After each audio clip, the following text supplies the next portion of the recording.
बिस्मिल्लाहिर्रहमानिर्रहीम। अस्सलाम वालेकुम। Welcome to the bylish world. Students, आज हम लेक्चर नंबर 12 स्टार्ट करने लगे हैं from chapter number 20 chromosomes and DNA. इस चैप्टर का लास्ट टॉपिक है आज हमारा, जिसमें हम म्यूटेशंस को डिस्कस करेंगे। म्यूटेशंस का क्या मतलब होता है? चेंजेस, ऐसी चेंजेस जो जीन्स में आ जाएं, ऐसी चेंजेस जो डीएनए में आ जाएं, ऐसी चेंजेस जो न्यूक्लियोटाइड्स में आ जाएं। एक ही बात है, DNA is made up of nucleotides. कोई न्यूक्लियोटाइड चेंज हो सकता है, या जीन क्या है? Gene is a part of DNA. So कभी भी डीएनए के न्यूक्लियोटाइड्स में या सीक्वेंसेस में, जीन्स में कोई चेंज आ जाए, then that change is defined as mutation. Ji,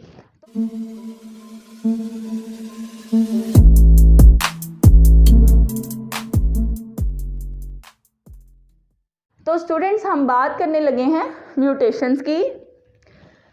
definition है सबसे पहले, changes in DNA due to mistake. Mistake मतलब गलती।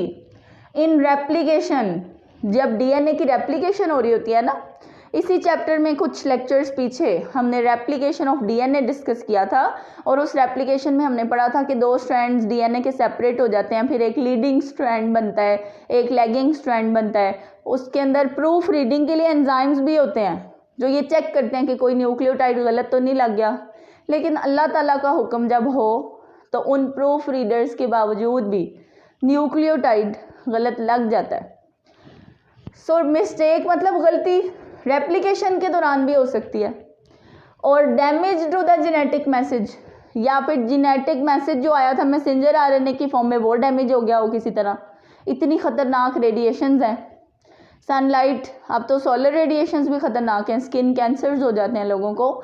जेनेटिक मैसेज डिस्टर्ब होता है तभी होता है, या फिर बैक्टीरियल इन्फेक्शंस से, वायरल इन्फेक्शंस से, या फिर केमिकल्स से।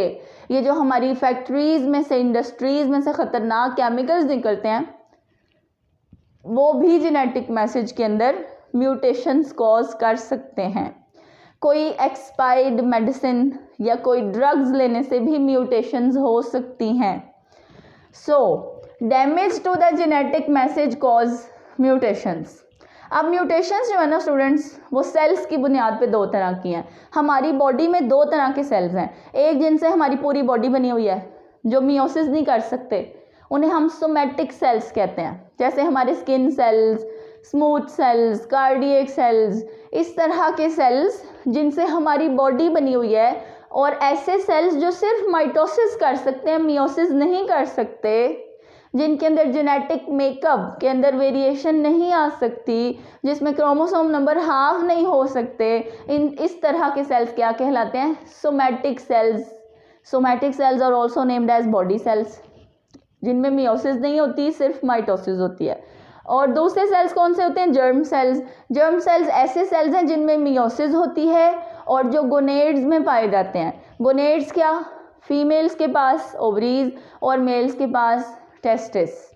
तो ये गोनेड्स में पाए जाने वाले सेल्स हैं जिनमें मियोसिस होती है, क्रोमोसोम नंबर हाफ हो जाता है, और वो नेक्स्ट जनरेशंस बनाने के लिए रिस्पॉन्सिबल हैं। उन्हें हम जर्म सेल्स कहते हैं। सोमैटिक सेल्स में अगर म्यूटेशंस हो जाए ना जीन्स में, तो वो नेक्स्ट जनरेशंस में नहीं जा सकती, क्योंकि नेक्स्ट जनरेशन पैदा करने के लिए सिर्फ जर्म सेल्स की ज़रूरत है। जर्म सेल्स, एग और स्पर्म। अगर जर्म सेल्स में म्यूटेशंस आ जाएं तो वो नेक्स्ट जनरेशंस में भी जाती हैं। कभी वो म्यूटेशंस अच्छी होती हैं जिससे अगले ऑर्गेनिज्म बहुत अच्छे पैदा हो जाते हैं, कभी वो म्यूटेशंस बुरी होती हैं जिससे बच्चे मेंटली रिटार्डेड, या उन्हें कोई मेटाबॉलिक डिजीज़ होती है, या फिर वो क्रोमोसोमल एबरेशंस का शिकार होते हैं। सो अगर जर्म सेल्स में कोई मसला है तो उससे चेंज आएगा नेक्स्ट जनरेशंस में, फिर उससे नेचुरल सिलेक्शन होगी। नेचर जो है ना, वो ऑर्गेनिजम्स को सिलेक्ट करती है। नेचर जो है वो हमेशा से ऑर्गेनिजम्स को, अच्छे ऑर्गेनिजम्स को सिलेक्ट करती है और कमज़ोर ऑर्गेनिजम्स को सिलेक्टेड अगेंस्ट कर देती है। वो दुनिया से क्या हो जाते हैं? ख़त्म होते जाते हैं। जी students, so mutations in somatic cells do not pass on to offspring. वो नेक्स्ट जनरेशन्स में नहीं जाती, and so have little evolutionary consequence, इसलिए वो एवोल्यूशन के ऊपर कोई असर नहीं रखती हैं। एवोल्यूशन क्या है? Change with the passage of time. जैसे हमारी हाइट देखें, हज़रत आदम अलैहिस्सलाम से लेके अब तक हमारी हाइट बहुत कम हो चुकी हुई है। क्यों? ये नेचुरल सिलेक्शन है। It is called as evolution. Change आता जा रहा है जीन्स में according to our environment, according to the conditions. Mutations in germ cells pass to subsequent generation, अगली जनरेशन्स में भी जाती हैं, thus providing the raw material from which natural selection produces evolutionary change. ऐसे स्लोली चेंजेस आते आते आते आते एवोल्यूशन भी कॉज हो जाती है। लेकिन स्टूडेंट्स आप याद रखें कि म्यूटेशंस अच्छी और बुरी दोनों तरह की हैं, बेनिफिशियल भी हैं और नुकसान देने वाली भी हैं। ठीक है, अगला पॉइंट हम डिस्कस करने लगे हैं टाइप्स ऑफ म्यूटेशंस का। म्यूटेशंस दो तरह की हैं, चेंज दो तरह का है। एक क्या है? क्रोमोसोमल एब्रेशंस, जो क्रोमोसोम्स में ही आ जाती हैं। पूरा एक क्रोमोसोम ज़्यादा, पूरा एक क्रोमोसोम कम, जो हम लास्ट टॉपिक्स में डिस्कस कर चुके हैं।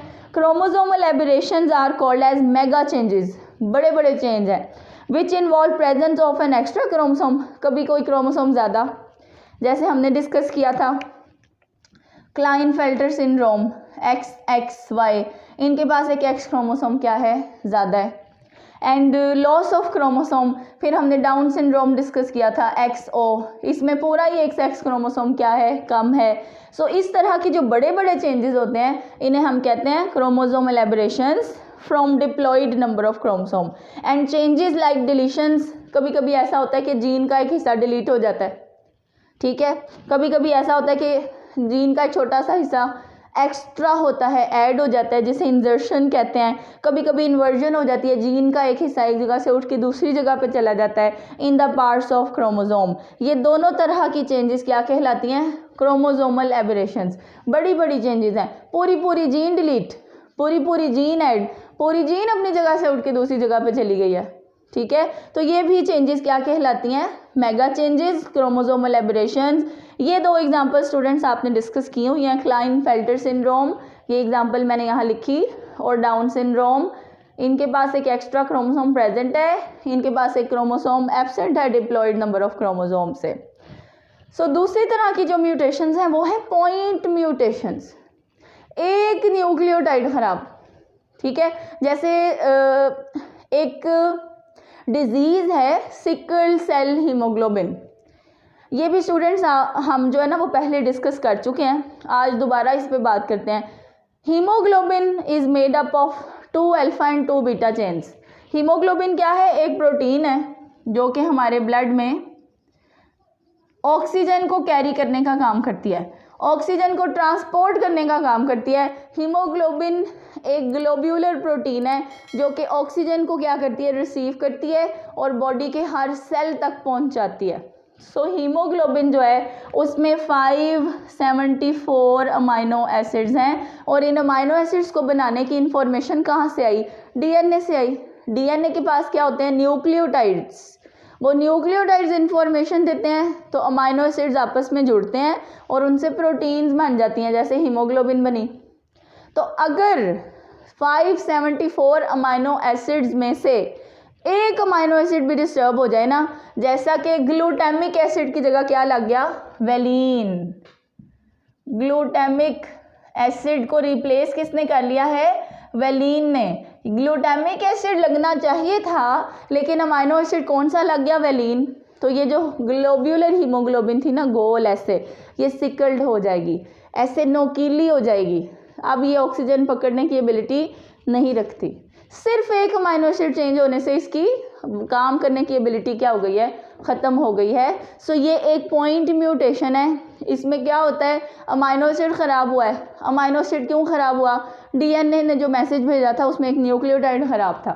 सिर्फ एक सिंगल न्यूक्लियोटाइड डिस्टर्ब होने की वजह से इतनी सुअर डिजीज़ हो जाती है कि बॉडी ऑक्सीजन सप्लाई करने के काबिल नहीं रहती। बॉडी की नॉर्मल हीमोग्लोबिन जो अच्छे से ऑक्सीजन ट्रांसपोर्ट कर रही थी, वो अब ऑक्सीजन ट्रांसपोर्ट नहीं कर सकती। So this is called as sickle celled haemoglobin. It is an example of point mutation. ये किसकी एग्जाम्पल है? पॉइंट म्यूटेशंस की। So mutational changes producing alterations, तब्दीली आ गई है in sequence of DNA nucleotide, DNA के न्यूक्लियोटाइड चेंज हो गए हैं। If alteration involve only one और फ्यू बेस पेयर, एक बेस चेंज हुई है या दो हो गई हैं in coding sequence, then they are called as point mutations. Definition है ये दोनों इसकी। कॉजेज क्या है पॉइंट म्यूटेशंस के, या तो स्पॉन्टेनियस पेयरिंग एरर्स आ जाते हैं डीएनए की रेप्लिकेशन के दौरान, जब डीएनए रेप्लिकेट कर रहा था तब कोई न्यूक्लियोटाइड ठीक नहीं लगा, या फिर अभी हमने डिस्कस किया डीएनए डैमेज क्यों हुआ है, म्यूटेजेंस की वजह से। म्यूटेजेंस क्या है, ऐसे फैक्टर्स जो म्यूटेशंस कॉज करते हैं, वो केमिकल्स भी हो सकते हैं, ड्रग्स भी हो सकती हैं, वो फैक्ट्रीज इंडस्ट्रीज़ में से निकलने वाले टॉक्सिक एजेंट्स भी हो सकते हैं, और वो रेडिएशंस भी हो सकती हैं, जैसे एक्सरेज हैं, जैसे सोलर रेडिएशंस भी बहुत ख़तरनाक हो चुकी हुई हैं। These are causes of point mutations. और ये स्टूडेंट्स मैंने दो एग्जांपल्स लिखे हैं, जिसमें से एक मैंने डिस्कस किया सिकल सेल एनीमिया, और दूसरी जो है ना पॉइंट म्यूटेशन है फिनाइल कीटोन्यूरिया। ये एक ऐसी बीमारी है जिसमें फिनाइल एलेनिन की ब्रेक डाउन करने वाले एंजाइम नहीं बनते, उनका नाम होता है phenyl alanine hydroxylase, phenyl alanine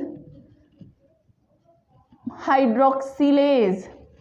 इनकी एब्सेंस की वजह से फिनाइल एलेनिन की ब्रेकडाउन नहीं होती और वो ब्रेन सेल्स में जमा होना शुरू हो जाते हैं, तो इंसान को मेंटल रिटार्डेशन हो जाती है और आहिस्ता आहिस्ता इतने ज़्यादा जमा हो जाते हैं कि इंसान की डेथ भी हो जाती है। दोनों डिजीज़ में इंसान की डेथ पॉसिबल है, ठीक है, सिर्फ एक सिंगल न्यूक्लियोटाइड चेंज होने से, एक पॉइंट म्यूटेशन होने की वजह से।